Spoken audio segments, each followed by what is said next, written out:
আসসালামু আলাইকুম। একনাথের শরীফ ওসমান হাদির জীবন বৃত্তান্ত। নাম শরীফ ওসমান বিন হাদি। জন্ম 30 জুন 1993 সাল।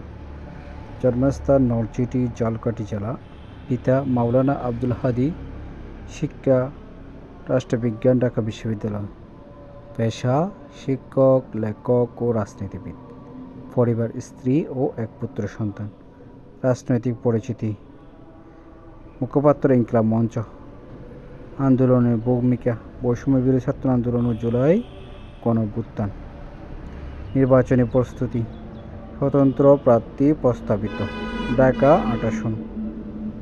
আক্রান্ত: 12 ডিসেম্বর 2025 পুরানা পল্টনে গুলিবিদ্ধ হন। মৃত্যু: 18 ডিসেম্বর 2025। মৃত্যুর স্থান সিঙ্গাপুর জেনারেল হাসপাতাল।